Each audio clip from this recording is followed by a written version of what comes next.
చేయడానికి నేను పిలువబడ్డాను, దేవుడు పని చేయడానికే పిలువబడ్డాను, దేవుడి కోసం నిలబడ్డానికి నన్ను పిలువబడ్డాను. నీ పిలుపు, నీకు దర్శనం నీకు ఉంది. ప్రతి ఒక్క వ్యక్తికి ఉంటుంది దర్శనం, ప్రతి ఒక్కరికి ఉంటుంది కాలింగ్, పిలుపు ఉంటుంది. ఆ పిలుపుని మనము ఉపయోగించుకోవాలి. ఈ మధ్య కాలంలో ఒక సువార్థికులు, ఒక దైవజనుడి పరిశ్రమ వారు, ఆయన దేవుడి మందిరానికి వచ్చాడు, ఆరాధించాడు, సాక్ష్యం చెప్పాడు. ఆయనకు ప్రార్థించేస్తున్నప్పుడు ప్రభు చెప్పాడు, ఇదిగో మనుషులకు భయపడుకో, నేను చెప్పమన్న ప్రతి మాట చెప్పు అని ప్రభు చెప్పినప్పుడు ఆయన సంఘములో ఆదివారం నిలబడి వాక్యం చెప్తున్నాడంట.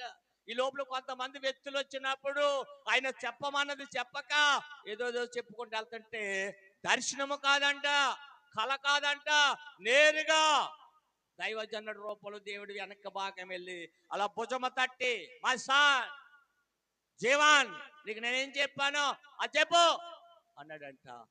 అతడికి భయముతో ఏం చెప్పాలో తెలియక దేవుడు చెప్పమన్న ప్రతి మాట చెప్పినప్పుడంట ఆమె అంటుందంట, ఇదిగో ఇది కరెక్ట్ కాదు. దేవుడు కరెక్ట్ గానే మాట్లాడతాడండి. హల్లెలూయా. నువ్వు అర్థం చేసుకోవడంలో ఉంటది ఇదంతా. హల్లెలూయా. నువ్వు దేవుడు నీకు చెప్పినప్పుడు నువ్వు అర్థం చేసుకోవాలి.